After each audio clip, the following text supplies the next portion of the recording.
Hello बेटा, good morning. आज हम कंटिन्यू करेंगे हमारा इलेक्ट्रोस्टैटिक्स। लास्ट टाइम मैंने आपको कुछ टर्म्स बताई थी। आज हम उन टर्म्स को कंटिन्यू करेंगे, उनके एग्जांपल्स करेंगे, मैथमेटिकली अप्लाई करने की कोशिश करेंगे उन सारे कॉन्सेप्ट्स को।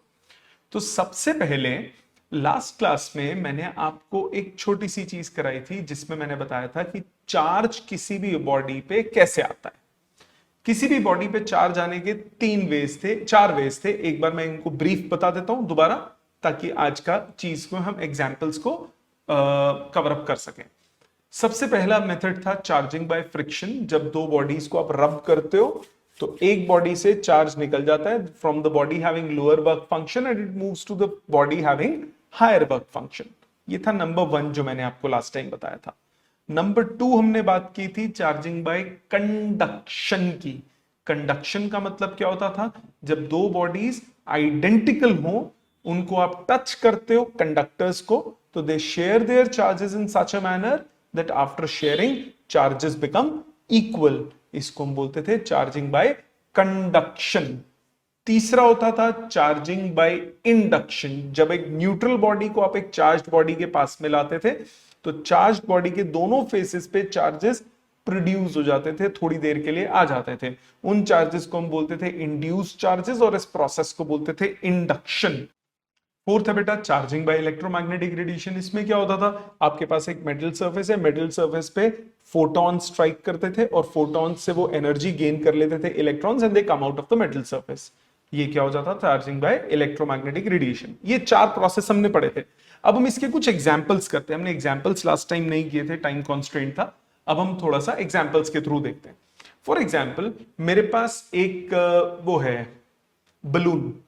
बलून को मैंने हेड पे रब किया बड़ा जोर से। जब मैं उसे रब करूंगा तो क्या होगा? It will get charged by friction. एक ही एग्जांपल हो जाएगा चार्जिंग बाय फ्रिक्शन का। और एग्जांपल, आप कोम्ब अगर करते हो, कंघी करते हो, कंघी करने के बाद आप स्मॉल पेपर्स के पास लेके जाओ तो स्मॉल बिट्स ऑफ पेपर को वो कोम्ब अट्रैक्ट कर सकती है। क्यों कर सकती है? क्योंकि कोम्ब चार्ज हो गई बाय फ्रिक्शन हेयर से। ठीक। और एग्जांपल, एयरक्राफ्ट जो है, एरोप्लेन, एरोप्लेन के जो टायर्स होते हैं वो परफेक्ट इंसुलेटर नहीं होते। उनमें जानबूझ के हम कार्बन फाइबर ऐड करते हैं ताकि वो स्लाइटली कंडक्टिंग बन जाए। कंडक्टिंग बनने से क्या हेल्प होगी? वो कंडक्टर बन जाएंगे तो एयरक्राफ्ट क्योंकि बहुत स्पीड से जाता है तो एयर फ्रिक्शन से एयरक्राफ्ट की आउटर बॉडी पे चार्ज डेवलप हो जाता है, जिसको स्टैटिक चार्ज बोलते हैं। वो स्टैटिक चार्ज, रुका हुआ चार्ज डेवलप हो जाता है। तो जब एयरक्राफ्ट ग्राउंड पे लैंड करता है तो वो सारा चार्ज ग्राउंड पे चला जाना चाहिए। ग्राउंड, मैंने आपको बताया था लास्ट टाइम, ग्राउंड कोई भी बॉडी होती है उससे चार्ज ले जाता है, तो कंडक्टर होगा तभी चार्ज लेगा। तो एयरक्राफ्ट के टायर्स को स्लाइटली कंडक्टिंग बनाते हैं ताकि जितना भी चार्ज एयरक्राफ्ट की बॉडी पे आए वो सारा का सारा ग्राउंड पे चला जाए। इस यही रीजन है कि ड्राई मौसम में जब आप कार वगैरह चलाते हो, चलाओ, थोड़ी देर बाद बाहर निकलो, हाथ लगाओ, एकदम से हल्का करंट लगता है। क्यों लगता है? क्योंकि कार की बॉडी चार्ज हो जाती है। जब आप उसे ड्राई मौसम में लेके जाओगे तो ज्यादा चार्ज होगी। ठीक। और एग्जाम्पल, जितनी भी बसेस होती हैं या फिर आप कह लो व्हीकल्स जिनमें इनफ्लेमेबल मटेरियल है, आपको कैसे बस में क्या होता है? पेट्रोल टैंक तो होता ही है ना। तो इनफ्लेमेबल मटेरियल किसी भी उसमें अगर है आपके व्हीकल में, तो उन व्हीकल में एक आयरन की चेन को टांग दिया जाता है ग्राउंड के साथ कांटेक्ट में। आप नॉर्मल डीटीसी बसेस को देखोगे, उन डीटीसी बसेस में एक चेन पीछे लटकी होती है, हर डीटीसी बस में होगा, और पीछे एक ट्रायंगुलर पत्ती सी लटकी होती है आयरन की। बस चलती है तो वो पत्ती बार बार ग्राउंड के साथ कांटेक्ट में आ जाती है। इससे क्या होता है? स्टैटिक इलेक्ट्रिसिटी जो भी डेवलप होती है ड्यू टू एयर फ्रिक्शन और व्हाटएवर इज द रीजन, वो सारी की सारी इलेक्ट्रिसिटी जैसे ही वो पत्ती ग्राउंड के साथ कांटेक्ट में आएगी, वो चेन ग्राउंड के साथ कांटेक्ट में आएगी, वो चार्ज सारा ग्राउंड में चला जाएगा और हादसा नहीं होगा। ठीक। तो ये कुछ बेसिक एग्जांपल्स थे चार्जिंग बाय फ्रिक्शन के।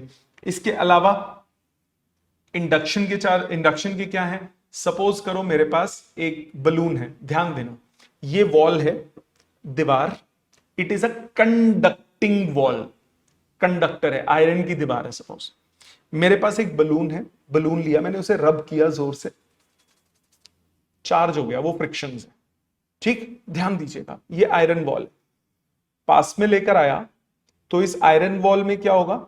चार्जेस इंड्यूस होंगे, क्योंकि एक चार्ज बॉडी एक न्यूट्रल बॉडी के पास आ रही है तो चार्जेस इंड्यूस होंगे कि नहीं होंगे? होंगे ना। इसके पास लाया तो ये अट्रैक्ट करेगा। क्यों? क्योंकि इंडक्शन हुई। इंडक्शन से हमेशा क्या होता है? अट्रैक्शन। अट्रैक्ट किया मैंने, टच कर दिया, जब टच किया तो शेयरिंग ऑफ चार्जेस हो जाएगी, दोनों पे सिमिलर चार्ज आ जाएगा, ये नीचे गिर जाएगा, रिपेल कर जाएंगे। तो एक ही एग्जाम्पल में इंडक्शन भी हो गया, फ्रिक्शन भी हो गया, पोलराइजेशन वो भी हो गया, आपका कंडक्शन भी हो गया। दोबारा मैंने रब किया, फ्रिक्शन से चार्ज हुई बॉडी, फ्रिक्शन से चार्ज हुई, जब पास लेकर आया, कंडक्टर के पास लेकर आया तो क्या हुआ? इंडक्शन। इंडक्शन से क्या होगा? दोनों एक दूसरे को अट्रैक्ट करेंगे, टच हो गए, टच हुए तो दोनों में शेयरिंग ऑफ चार्जेस हो गई, शेयरिंग ऑफ चार्जेस से क्या हुआ? दोनों में सिमिलर चार्ज आ गया, सिमिलर आने से दोनों एक दूसरे को रिपेल करेंगे और ये बलून नीचे गिर जाएगा, ये चिपकेगा नहीं कंडक्टिंग वॉल पे। हाँ, अगर ये वॉल नॉन कंडक्टिंग हो, इंसुलेटर हो, तब क्या होगा? फ्रिक्शन से चार्ज हुआ, पास लाया, अट्रैक्ट हुआ। अब ये अट्रैक्ट का आगे आज बताऊंगा, इसको बोलते हैं पोलराइजेशन। इंडक्शन होता है कंडक्टर्स में, पोलराइजेशन होता है इंसुलेटर में, आज ही एक्सप्लेन करूंगा। जब मैं इसको पास लेकर आया तो ये अट्रैक्ट हुआ। अभी आप थोड़ी देर के लिए ध्यान रख लो, जैसे इंडक्शन होता है वैसे ही पोलराइजेशन होता है। अट्रैक्ट हुआ, चिपका रह गया, क्योंकि ये इंसुलेटर है तो कंडक्शन नहीं होगी। ये अभी आज थोड़ी देर में एक्सप्लेन करूंगा। कंडक्टर्स वाला तो क्लियर, कंडक्टर वाला दोबारा। Conducting body, rubbed, charged due to rubbing, पास लेकर आए, इंडक्शन से ऑपोजिट चार्ज तो ये अट्रैक्ट करेगा, टच हो गया तो क्या हुआ? कंडक्शन, दोनों पे सिमिलर चार्ज आ गया, ये नीचे गिर जाएगा। ठीक, अब आ जाते हैं आज के टॉपिक्स पे। आज के जो टॉपिक्स हैं उनमें फर्स्ट हमारा है properties of charges.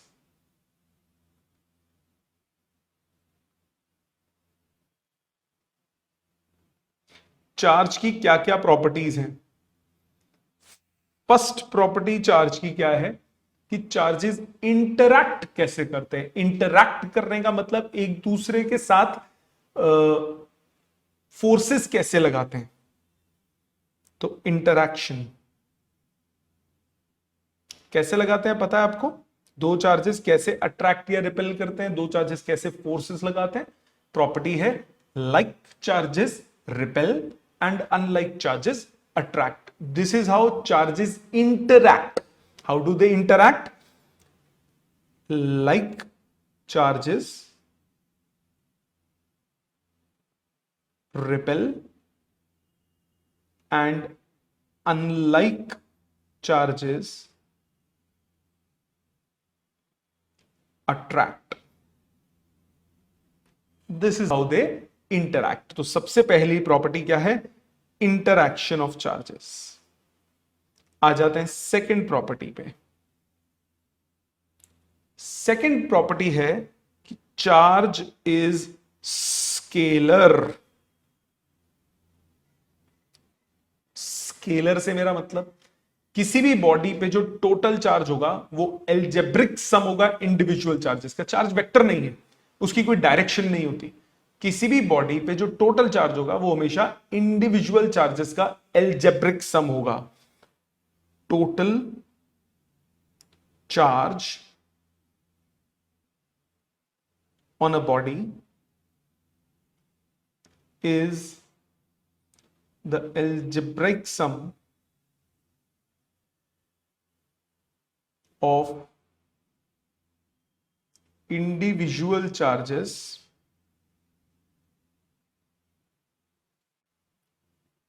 present in the body। ऐसा नहीं कहूंगा कि एक राइट साइड पे एक लेफ्ट साइड पे कैंसल आउट हो गया ना, वेक्टर थोड़ी ना, स्केलर क्वांटिटी है। स्केलर क्वांटिटी में ऐसा नहीं होता, सिंपली आप जोड़ सकते हो। जैसे ये एक बॉडी है, इस बॉडी पे you have an number of charges, let's say +2 coulomb, -1 coulomb, +3 coulomb, -2 coulomb, +1 coulomb. So total charge simply क्या होगा? Algebraic sum. आप ये नहीं बोलोगे राइट वाला लेफ्ट को कैंसिल कर रहा ना, ऐसा नहीं होगा। +2 -1 +3 -2 +1। सो आंसर कितना आया? 2 + 3 5 +1 6 6 - 3 आंसर हुआ 3 कूलम। ठीक, ये है charges scalar. Third property, charge is invariant.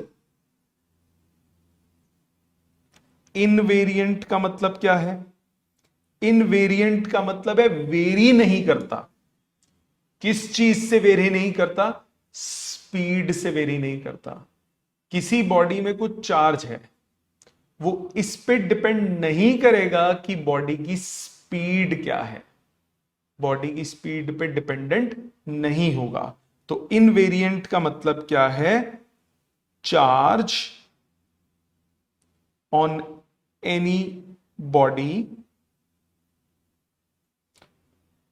does not depend on the speed, or you may say velocity of the body। कितनी भी हो कोई फर्क नहीं पड़ता, चाहे वो स्पीड ऑफ लाइट के आसपास क्यों ना जाए, चार्ज उस पर डिपेंड नहीं करेगा। चार्ज हमेशा क्या रहेगा? कांस्टेंट। आप कहोगे सर ऐसे कैसे कोई डिपेंड कर जाता है? मास डिपेंड करता है। कैसे? मास कैसे डिपेंड करता है? मास के लिए आपने रिलेशन पढ़ा होगा, नहीं भी पढ़ा तो देख लो। m is equal to m naught upon under root of 1 minus v square by c square. इसमें m नॉट कहलाता है रेस्ट मास। किसी कोई बॉडी जब रेस्ट पे है तब उसका मास क्या है? वो है m नॉट। m है उसका डायनामिक मास, किसी भी मोमेंट पे उसका मास। v क्या है? Velocity of body. और c क्या है? Velocity of light. तो इफेक्ट ज्यादा तभी आएगा जब बॉडी की वेलोसिटी कंपैरेबल होगी स्पीड ऑफ लाइट से। जनरली जब स्पीड बॉडी की कम होती है तो मास पे भी ओवरऑल इफेक्ट नहीं आता, ज्यादा नहीं आता, इतना आएगा कि आपको पता भी नहीं लगेगा। बट फर्क कब आएगा? जब बॉडी की वेलोसिटी कंपैरेबल होगी स्पीड ऑफ लाइट से। तो मास जो है वो स्पीड पे डिपेंड करता है। यह है Einstein theory of relativity. But charge नहीं करता, चाहे बॉडी जिस मर्जी स्पीड से जाए, बॉडी पे जो चार्ज है वो चार्ज वही रहेगा। इसी से आती है हमारी नेक्स्ट प्रॉपर्टी, प्रॉपर्टी नंबर 4। इसका नाम है कंजर्वेशन। कंजर्वेशन का मतलब क्या हुआ? जैसे कंजर्वेशन ऑफ एनर्जी होती है वैसे ही कंजर्वेशन ऑफ चार्ज भी होता है। कंजर्वेशन ऑफ चार्ज का मतलब क्या हुआ? कंजर्वेशन ऑफ चार्ज का मतलब है कि charge can neither be created nor be destroyed, but it can only be transferred from one body to another. एक बॉडी से दूसरी बॉडी पे आप ट्रांसफर कर सकते हो, क्रिएट नहीं कर सकते, डिस्ट्रॉय नहीं कर सकते। सो कंजर्वेशन का मतलब क्या है? Charge can neither be created nor be destroyed, but can only be transferred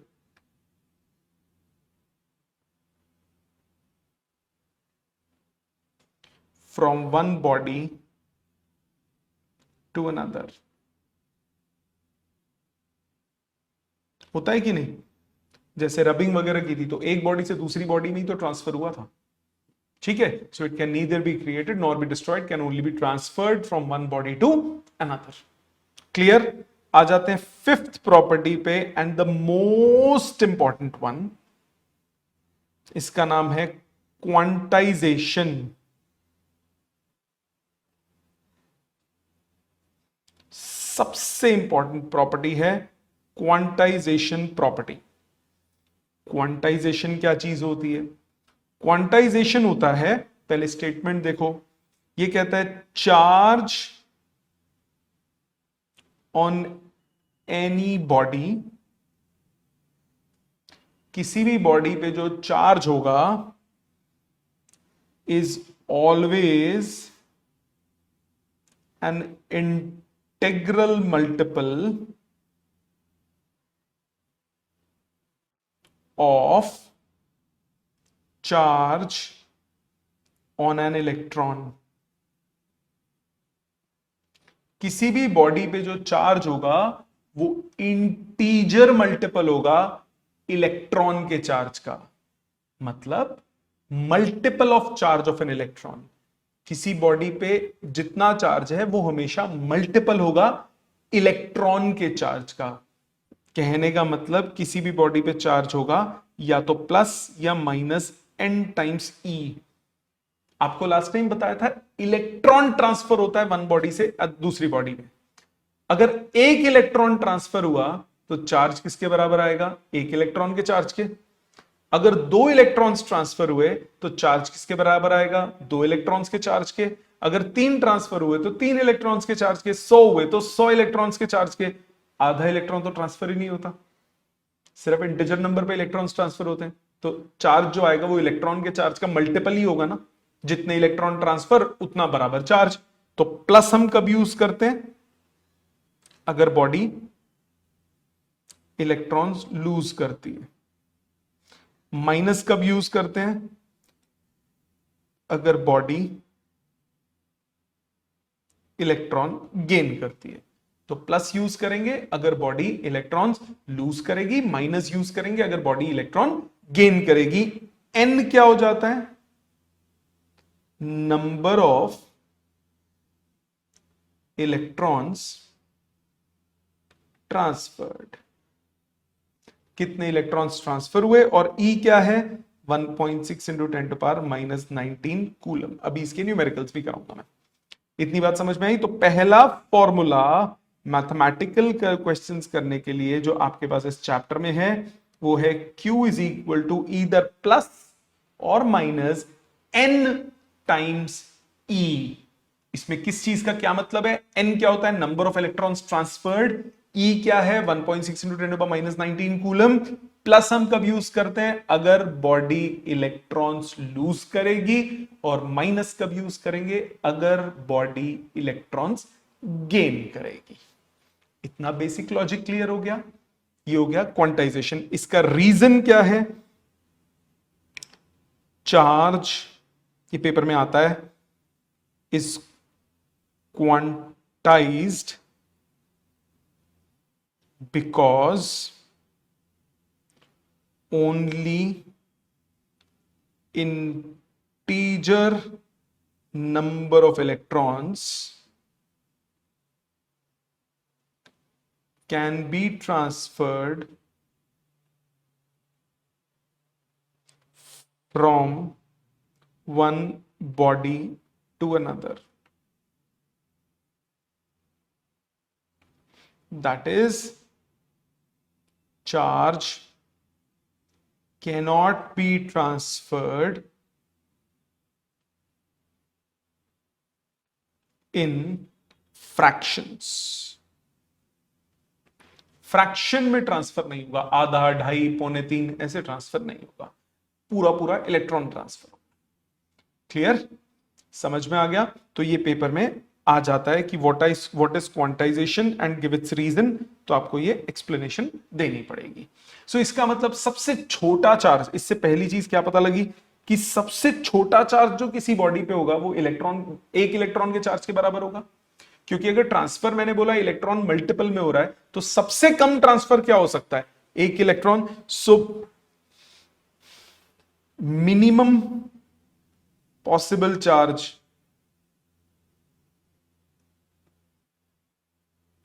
on a body is the charge on an electron, that is 1.6 into 10 to the power -19 coulomb. Plus भी हो सकता है, minus भी। Body loses तो कम से कम एक electron lose करेगी, if body gains तो कम से कम एक इलेक्ट्रॉन गेन करेगी। क्लियर? सो ये हमारे पास है quantization. It is very important, exam में काफी आता है। आ जाते हैं इसके न्यूमेरिकल्स, देखते हैं कैसे बनते हैं। क्वांटाइजेशन के न्यूमेरिकल्स कैसे होते हैं? पहले टाइप के क्वेश्चंस बहुत सिंपल। आपके पास फॉर्मूला क्या है? Q is equal to NE। इस फॉर्मूले पे बेस बता रहा हूं। तो आपको Q दे देगा, N निकालना होगा, N दे देगा, Q निकालना होगा। बड़े सिंपल डायरेक्ट क्वेश्चन। पहले तो जैसे फॉर एग्जाम्पल आपको बोला calculate the amount of electrons which constitute 5 coulomb of charge। 5 coulomb charge constitute करने के लिए आपको कितने इलेक्ट्रॉन्स चाहिए ये निकालना। सो आप क्या करोगे? Q is equal to n e, कितना कूलम चार्ज बोला, 5 कूलम चार्ज बोला, नंबर आपको निकालना है, E की वैल्यू कितनी बोली, 1.6 इंटू 10⁻19 स्टैंडर्ड वैल्यू। सो N कितना हो गया, 5/1.6 इंटू 10⁻19, मतलब 50/16 इंटू 10⁻19 इलेक्ट्रॉन्स। कैलकुलेट कीजिए, आंसर आ जाएगा। इजी, पहला ये सबसे फुद्दू टाइप का क्वेश्चन है। आ जाते हैं थोड़ा सा इस पे आगे चलते हैं। अगला टाइप का क्वेश्चन कैसे आता है, आपको बोला दो बॉडीज हैं, बॉडी ए rubbed with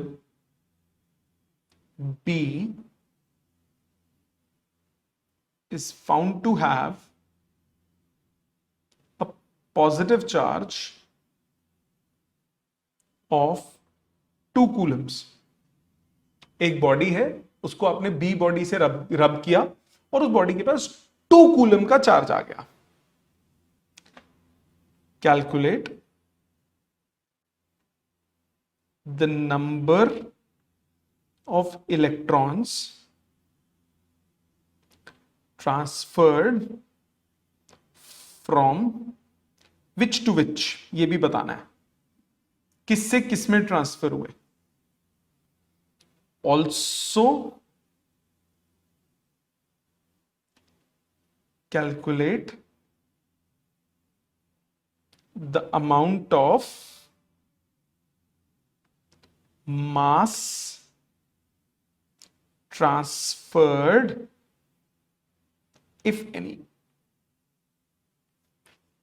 दो चीजें निकालनी है, एक कितने इलेक्ट्रॉन ट्रांसफर हुए, किससे किस में हुए, और दूसरा क्या कोई मास भी ट्रांसफर हुआ, अगर हुआ तो वो निकालिए। ओके, पहले एक एक करके सॉल्व करते हैं।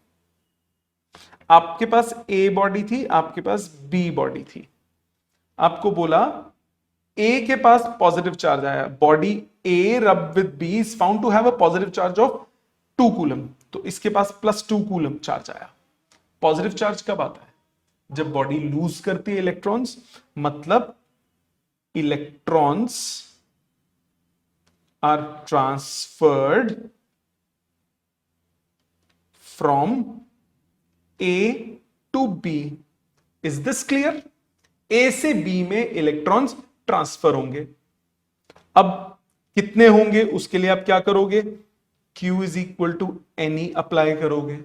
चार्ज कितना, 2 कूलम, N आपको निकालना है 1.6 इंटू 10⁻19, हाँ की ना। तो नंबर कितना हो गया, 2/1.6 इंटू 10⁻19, 20/16, 20/16 हो गया 5/4, 1.25, 1.25 इंटू 10⁻19 इलेक्ट्रॉन्स, इतने ट्रांसफर हुए। ये बात क्लियर? देयरफॉर रिजल्ट क्या बोलोगे, therefore 1.25 into 10⁻19 electrons are transferred from A to B. A से बी में इतने इलेक्ट्रॉन्स ट्रांसफर हो गए। क्लियर? ये है सबसे पहला पॉइंट। आ जाते हैं दूसरे पे। हर इलेक्ट्रॉन का कुछ ना कुछ मास होता है, तो अगर इलेक्ट्रॉन्स ट्रांसफर हुए तो कुछ अमाउंट ऑफ मास भी तो ट्रांसफर हुआ। Since each electron has some mass, therefore amount of mass transferred from A to B is given by mass of electrons into number of electrons transferred। Mass of electron कितना है, 9.11 into 10⁻31 kg। Number of electrons आपने निकाले 1.25 into 10⁻19, overall इतना kg answer आ जाएगा। छोटी value आएगी, समझ में आ गया? Absolutely clear? This is your this question. तो दो टाइप क्या है, अब थर्ड टाइप बताऊंगा। पहले फर्स्ट टाइप जिसमें सीधी सीधी वैल्यू दी होती है, दूसरा थोड़ा सा ऐसे जंबल अप वर्ड्स को किया होता है और आपको निकालना होता है, कॉन्सेप्ट सेम लगेगा। अब थर्ड है, इसमें मोल कॉन्सेप्ट लगता है। जरा ध्यान दीजिए, थर्ड टाइप का क्वेश्चन मैंने आपको बोला क्वेश्चन में कैलकुलेट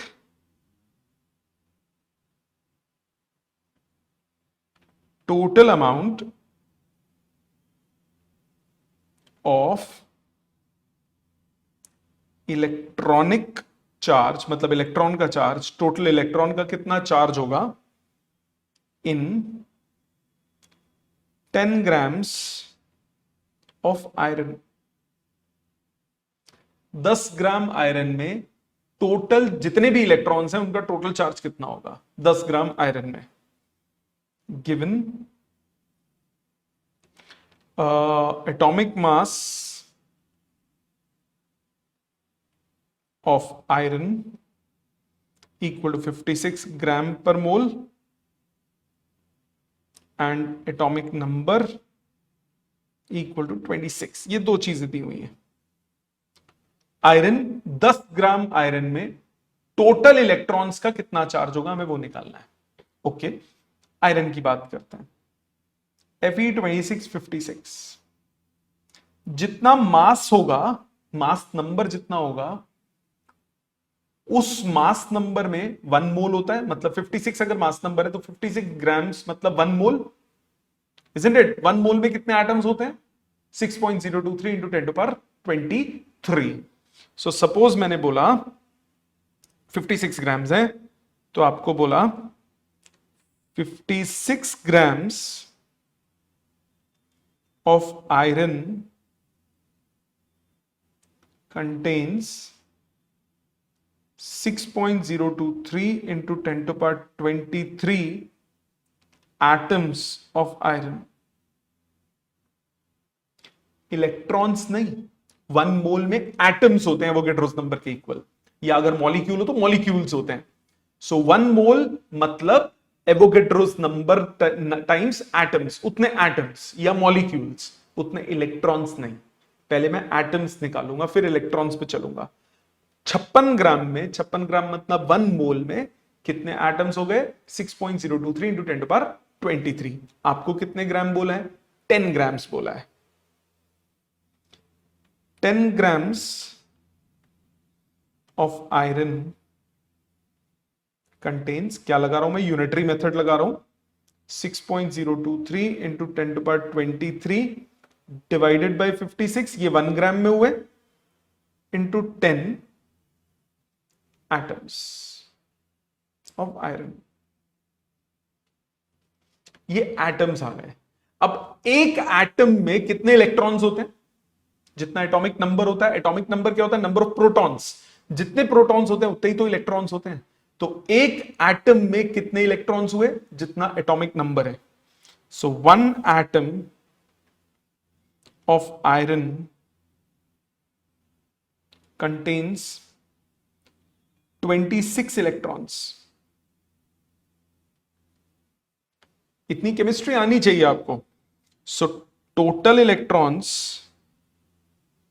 नंबर ऑफ इलेक्ट्रॉन्स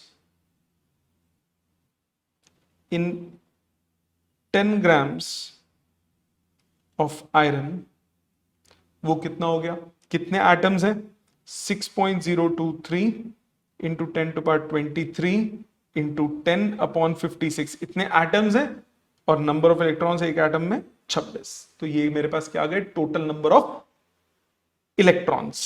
इसको n बोल देता हूं, टोटल नंबर ऑफ इलेक्ट्रॉन्स। तो टोटल इलेक्ट्रॉनिक चार्ज कितना हो गया,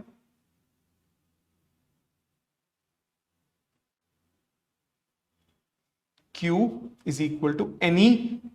सो टोटल चार्ज आ गया 6.023 10 to power 23 into 10 into 26 upon 56, ये n into E which is 1.6 into 10 to power minus 19 coulomb. ये रिजल्ट आ गया। समझ में आया, क्लियर? दोबारा देखो मैंने क्या बोला। सबसे पहले हम देखेंगे 1 मोल में कितना मास है। 1 मोल में जितना मास है उतने ग्राम्स में 6.023 इंटू 10⁻23 एटम्स होंगे। ठीक, फिर जितना मास दिया है उसमें कितने नंबर ऑफ एटम्स होंगे वो मैंने कैलकुलेट कर लिए। ये नंबर ऑफ इलेक्ट्रॉन्स नहीं है, नंबर ऑफ एटम्स हैं। ये करने के बाद दूसरे पॉइंट पे आ जाऊंगा, एक एटम या मॉलिक्यूल में कितने इलेक्ट्रॉन्स होते हैं, जितना एटॉमिक नंबर होता है। तो वन एटम में कितना हुए, एटॉमिक नंबर कितना है 26, तो 26 एटम 26 इलेक्ट्रॉन्स। सो जितने नंबर जितने एटम्स है उसमें कितने इलेक्ट्रॉन्स हुए मैंने वो कैलकुलेट कर लिया। ये करने के बाद मैं चार्ज लगा सकता हूं formula Q is equal to NE, मेरे पास रिजल्ट आ जाएगा। क्लियर? एक और देखो ऐसा, it will be more clear. Suppose मैंने बोला calculate total positive and negative charge in 1 kg of water. 1 kilo पानी में, 1 किलोग्राम वाटर में कितने क्या होंगे, पॉजिटिव चार्ज और नेगेटिव चार्ज। जितना पॉजिटिव उतना ही नेगेटिव होगा, तो इलेक्ट्रॉन्स अगर निकाल रहा हूं तो उतना ही पॉजिटिव चार्ज आ जाएगा ना। सो 1 kg ऑफ वाटर, वाटर क्या होता है H2O, हाइड्रोजन का एटॉमिक मास 1, ऑक्सीजन का 16, तो टोटल इस मॉलिक्यूल का एटॉमिक मास कितना हो गया 18 grams. So 18 grams of water contains 6.023 into 10 to the power 23 molecules of water। हाँ कि ना? अब एटम्स मत लिखना, H2O है, it is a molecule, it's not an atom. So 18 gram पानी में 6.023 into 10 to the power 23 molecules of water हुए। सो कितने ग्राम पानी बोला, ग्राम, अगर केजी में लेता तो ये 10 to the power 26 कर देता। सो कितने ग्राम बोला है, 1000 ग्राम्स।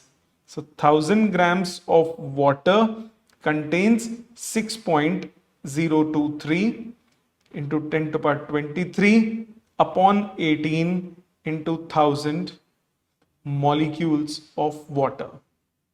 ये मॉलिक्यूल्स आए। आपको क्या निकालना है, number of electrons. Mass number का काम हो गया, अब एटॉमिक नंबर पे आओ। H2O का टोटल एटॉमिक नंबर, हाइड्रोजन का 1, ऑक्सीजन का 8, तो टोटल एटॉमिक नंबर इस पूरे का कितना हुआ 10। तो एक मॉलिक्यूल में कितने इलेक्ट्रॉन्स हो गए, 10 electrons. 1 molecule of water contains 10 electrons. Therefore, total number of electrons वो आए 6.023 into 10 to the power 23 upon 18 into 1000 into 10। So total amount of positive and negative दोनों बराबर होंगे, चार्ज वो कितना होगा, Q is equal to NE, N हो गया 6.023 into 10 to the power 23 plus 3 26 plus 1 27 upon 18 into E which is 1.6 into 10 to the power minus 19 coulomb. ये answer हो गया। इजी लगा? क्लियर? सो ये था आपका इस पे बेस्ड न्यूमेरिकल्स। ठीक है, अभी मैं होमवर्क दूंगा, उस पे बात करेंगे आगे। इसके मैं होमवर्क दूंगा आपको करने के लिए। नेक्स्ट जो टॉपिक है वो है डिफरेंस, पेपर में आता है बहुत, between charge and mass. Charge और मास में क्या क्या डिफरेंस होते हैं। चार्ज, लेफ्ट साइड पे चार्ज लिख रहा हूं, राइट साइड पे मास के लिखेंगे कोरस्पॉन्डिंग। सबसे पहला point, charge on a body can be positive, negative और जीरो। यस और नो? किसी भी बॉडी पे चार्ज पॉजिटिव भी हो सकता है, नेगेटिव भी हो सकता है, जीरो भी हो सकता है। मास on a body is always positive। हाँ कि ना? ठीक, दूसरा पॉइंट, फोर्स, दो चार्जेस अट्रैक्ट भी कर सकते हैं, रिपेल भी कर सकते हैं, बट दो मासेस हमेशा क्या करेंगे, अट्रैक्ट। कौन सा? Gravitational force of attraction. Two charges can attract और repel, two masses always attract। ठीक, थर्ड पॉइंट पे आते हैं।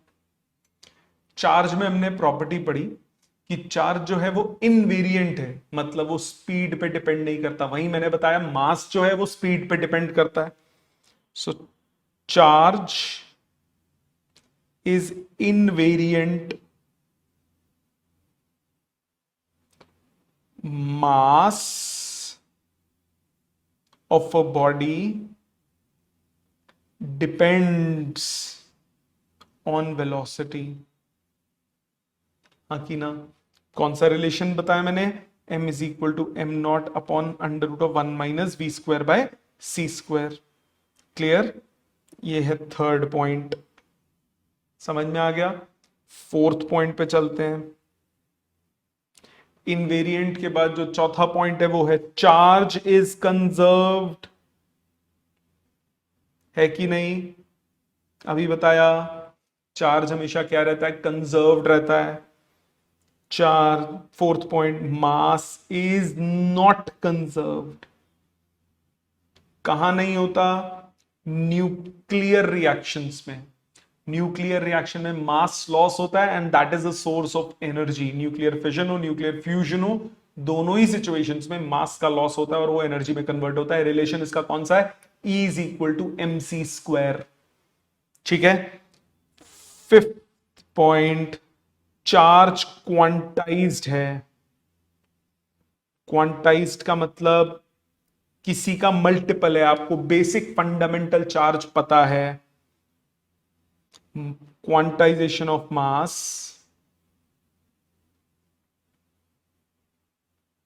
is yet to be established।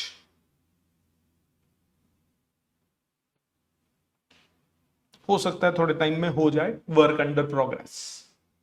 Clear? इतनी बातें समझ में आ गई। ये एग्जाम में आते हैं, चार्ज और मास के डिफरेंसेस बताओ। इसके अलावा अब एक छोटा सा एडिशनल टॉपिक, ये एनसीईआरटी में एडिशनल में एज अ क्वेश्चन दिया हुआ है। मैंने आपको बोला कि किसी भी बॉडी पे चार्ज इंटीजर मल्टीपल होता है इलेक्ट्रॉन के चार्ज के, मतलब इलेक्ट्रॉन का चार्ज का फ्रैक्शन नहीं हो सकता। ठीक, बिल्कुल सही बात, पूरी तरह से नहीं है। क्यों? ट्रांसफर इलेक्ट्रॉन होता है, बट इलेक्ट्रॉन प्रोटॉन्स जिस चीज से बने होंगे वो तो चार्ज उनका तो फ्रैक्शन नहीं होगा। उनको बोलते हैं क्वार्क्स। QUARKS, फ्री स्टेट में नहीं होते। क्वार्क्स। क्वार्क्स क्या होते हैं? These are the fractional charges, fraction में होते हैं charges, of which fundamental particles like electrons, neutrons and protons are made of। ये वो फ्रैक्शन में चार्जेस हैं जिनसे ये फंडामेंटल चार्जेस बने हुए हैं। कौन से fundamental charges? Electrons, protons and neutrons, ये जिनसे बने हुए हैं उन फ्रैक्शनल चार्जेस को हम क्या बोलते हैं? क्वार्क्स। दो टाइप के क्वार्क होते हैं, एक होता है अप क्वार्क और एक होता है डाउन क्वार्क। अप क्वार्क होता है +2/3 of charge of electron, down quark होता है -1/3 of charge of electron.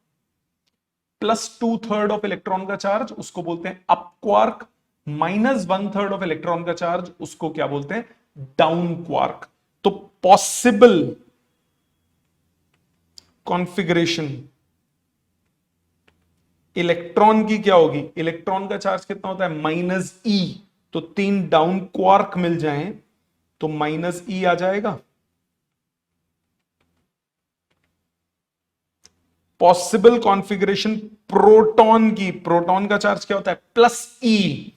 2 up quark मिल जाए, 1 डाउन क्वार्क मिल जाए, +2/3 +2/3 -1/3, क्या बनेगा, +e बनेगा। न्यूट्रॉन का पॉसिबल कॉन्फ़िगरेशन क्या होगा, 1 अप और 2 डाउन, +2/3 -1/3 -1/3। ठीक है, ये एनसीईआरटी में एज अ न्यूमेरिकल दिया हुआ है एडिशनल एक्सरसाइज में। ठीक, पेपर में कभी नहीं आएगा, पता होना चाहिए, जनरल नॉलेज। क्लियर है बेटा। तो ये तो थे आपके चार्ज की प्रॉपर्टीज। अब हम छोटी सी आज बात करेंगे एक बहुत छोटे से टॉपिक की, उसका नाम है कंडक्टर्स, इंसुलेटर्स एंड डाइलेक्ट्रिक्स। क्योंकि हम इन टर्म्स को यूज करेंगे तो इसका मैं ब्रीफ इंट्रोडक्शन दे रहा हूं। इन टर्म्स को मैं यूज अगली क्लास से ही करना शुरू कर दूंगा। ये चैप्टर 2 में डिटेल में आते हैं, बट अभी मैं इंट्रोडक्शन इसीलिए दे रहा हूं, नहीं तो आपको आगे का बीच बीच में कुछ पॉइंट समझ में नहीं आएंगे। सो प्लीज बहुत ध्यान से देखिएगा। कंडक्टर्स क्या होते हैं, कंडक्टर्स वो होते हैं जिनके पास which can conduct heat and electricity, हाँ कि ना, ऐसे बॉडीज जो हीट और इलेक्ट्रिसिटी कंडक्ट करती हैं, दे हैव फ्री चार्जेस, हाँ कि ना, फ्री चार्जेस होते हैं जिसकी वजह से ये कंडक्ट करते हैं हीट और इलेक्ट्रिसिटी को, उनको हम क्या बोलते हैं, कंडक्टर्स। ये तो सबको मालूम होगा, इसमें कोई टेंशन नहीं है। कंडक्टर्स को, if a conductor is placed in an external electric field, external electric field का मतलब एक इलेक्ट्रिकल इंफ्लुएंस में रख दूं, देन इट शोज इंडक्शन, हाँ कि ना। ये एक मेरे पास कंडक्टर है, न्यूट्रल कंडक्टर है, यहां मैंने पॉजिटिव फील्ड, पॉजिटिव इफेक्ट डाल दिया या नेगेटिव डाल दिया, क्या होगा, इधर नेगेटिव इंड्यूस हो जाएगा, इधर पॉजिटिव इंड्यूस हो जाएगा। इस प्रोसेस को क्या बोलते हैं, इंडक्शन। ये हमने पढ़ा था लास्ट में। अब आ जाते हैं इंसुलेटर और सेमीकंडक्टर क्या करते हैं। किसी भी इंसुलेटर में 2 टाइप के मॉलिक्यूल्स होते हैं, एक होते हैं नॉन पोलर मॉलिक्यूल और एक होते हैं पोलर मॉलिक्यूल। मैं अभी मॉलिक्यूल की बात कर रहा हूं, पूरे उसकी बात नहीं कर रहा हूं। किसी भी इंसुलेटर में मैंने बोला 2 टाइप के मॉलिक्यूल्स होते हैं, एक होता है नॉन पोलर मॉलिक्यूल, एक होता है polar molecule. Non polar molecule कौन सा होता है, नॉन पोलर मॉलिक्यूल ऐसा मॉलिक्यूल है जिसमें सेंटर ऑफ पॉजिटिव, और I should say centre of mass of positive and negative charge do not differ या coincide. So non polar molecule is a molecule in which center of positive and negative charge coincides। एक ऐसा molecule जिसमें overall centre of mass positive और negative charge का coincide करे, उसको हम क्या बोलते हैं, नॉन पोलर मॉलिक्यूल। जैसे benzene ring, plus minus plus minus plus minus, centre of मास का हो गया मिडिल में, उसको क्या बोलते हैं, नॉन पोलर मॉलिक्यूल, जिसमें इस तरह से इवनली डिस्ट्रीब्यूट होता है चार्ज कि overall centre of mass positive negative का एक ही पॉइंट पे हो। पोलर मॉलिक्यूल कौन सा होता है, it is a molecule in which center of positive and negative charge do not coincide, दोनों में गैप हो, पॉजिटिव और नेगेटिव चार्ज के बीच में गैप हो, इसको हम क्या बोलते हैं, पोलर मॉलिक्यूल। ठीक है, अब ध्यान देना, when a non polar molecule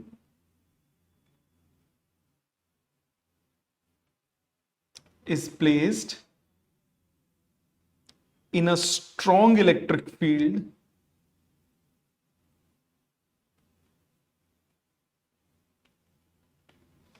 it becomes polar।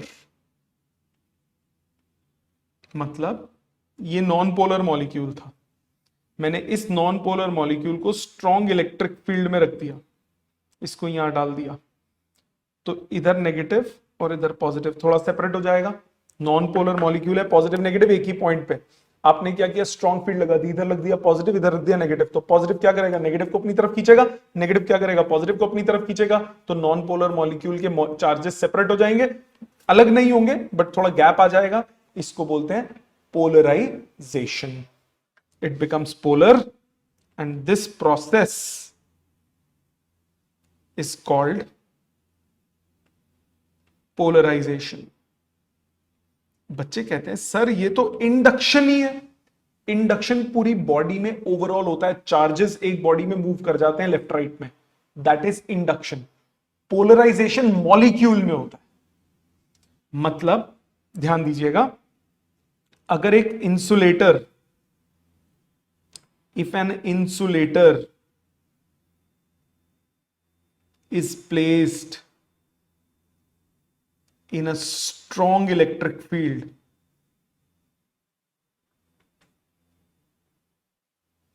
then its molecules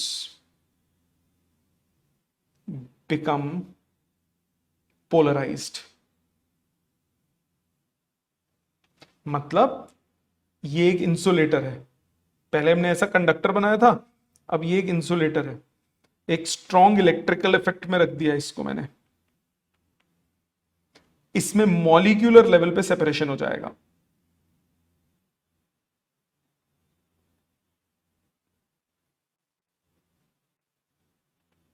फर्क समझ में आ गया? कंडक्टर्स में क्या हुआ था, कंडक्टर्स में ओवरऑल चार्ज मूव कर गए थे लेफ्ट राइट, इसमें ओवरऑल चार्ज का मूवमेंट नहीं होता। इसमें क्या होता है, मॉलिक्यूल्स, हर मॉलिक्यूल अपनी जगह पे बैठा बैठा क्या हो जाएगा, गैप आ जाएगा। तो इंडक्शन में ओवरऑल चार्जेस की मूवमेंट थी, इसमें सिर्फ मॉलिक्यूलर लेवल में मूवमेंट होगी। इसको हम क्या बोलते हैं, इंसुलेटर। और ऐसा इंसुलेटर जो इस इफेक्ट को शो करता है उसको बोलते हैं dielectric. So dielectrics are the insulators which pass electrical effects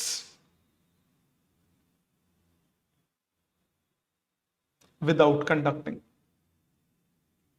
conduction नहीं हुई, सिर्फ क्या हुआ, इलेक्ट्रिकल इफेक्ट पास हो गया। इलेक्ट्रिकल इफेक्ट पास होने का मतलब मॉलिक्यूल्स जो अपनी जगह पे थे अब वो क्या हो गए, पोलर हो गए। तो परफेक्ट इंसुलेटर कौन सा होगा, आपके पास ये मॉलिक्यूल है इंसुलेटर का, आपने फील्ड लगाई, इसको कोई फर्क नहीं पड़ा, this is perfect insulator. But कभी ना कभी तो गैप आएगा, जब फील्ड बढ़ाओगे तो कभी ना कभी तो गैप आएगा। जैसे ही उसमें गैप आना शुरू हुआ, मतलब मॉलिक्यूलर लेवल पे सेपरेशन जैसे ही आना शुरू हुआ, अब उस इंसुलेटर को आप इंसुलेटर नहीं बोलोगे, अब आप उस इंसुलेटर को क्या बोलोगे, डाइलेक्ट्रिक। तो हर इंसुलेटर किसी ना किसी पॉइंट पे किसी ना किसी फील्ड की वैल्यू के लिए डाइलेक्ट्रिक बन जाता है। That is known as polarization. तो डाइलेक्ट्रिक्स में क्या होता है, पोलराइजेशन। कॉरस्पॉन्डिंग इफेक्ट कंडक्टर्स में कौन सा होता है, इंडक्शन। दोनों में फर्क है। जैसे मैंने वो अभी एग्जांपल लिया था उसका, कोम का, कोम से मैंने रब किया, चार्ज हो गई, पेपर के पास लाया, पेपर अट्रैक्ट हो गया।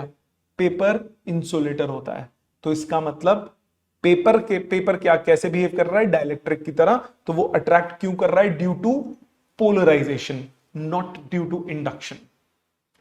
इंडक्शन कब होता, अगर यहां पे कंडक्टर पड़ा होता, पास लाता, अट्रैक्ट हो जाता, दैट इज इंडक्शन। बट जब मैं पेपर के पास लाऊंगा तो प्रोसेस क्या होगा, पोलराइजेशन। इसी तरह ये वो बलून वाला एग्जांपल, बलून रब किया मैंने, चार्ज हो गया बाय फ्रिक्शन, पास लाया, अट्रैक्ट कर रहा है। अगर ये नॉन कंडक्टिंग वॉल है, सपोज ये इंसुलेटर वॉल है, पास लाऊंगा तो ये अट्रैक्ट करेगा ड्यू टू पोलराइजेशन। टच कर दिया, अब कुछ इफेक्ट नहीं हुआ, कोई शेयरिंग ऑफ चार्ज नहीं होगी, क्योंकि ये क्या है, इंसुलेटर, और वो चिपका रह जाएगा। तो बलून चिपकता है इंसुलेटिंग वॉल पे, कंडक्टिंग वॉल पे नहीं चिपकता। क्लियर? तो ये था आपका इस पूरे टॉपिक का लेखा जोखा। अब आज का आप काम सुनिए, तो काम थोड़ा सा ज्यादा होगा। सो आज का आप होमवर्क है आपका, जिस ऑर्डर में बोल रहा हूं वही ऑर्डर में आपको करना है। इसमें नोट्स आप खोलेंगे, नोट्स में page read and learn properly, page number 1, 2, 3 and 4। सबसे पहले आप थियोरेटिकली लिख लिख के एक एक टर्म को याद करेंगे, पेज नंबर 1, 2, 3, 4 के। फिर इस पे, इसके बाद आ जाएंगे आप पेज नंबर 8 पे, नहीं पेज नंबर 9 पे, do numericals, topic number 1.7, page number 9 numericals करेंगे। फिर तीसरा आ जाएंगे पेज नंबर 5 पे, पेज नंबर 5 में आप करेंगे कॉन्सेप्चुअल्स, डू कॉन्सेप्चुअल्स, टॉपिक नंबर है 1.6। ठीक है जी, समझ में आ गया? तो ये आपका काम है आज का। Thank you very much.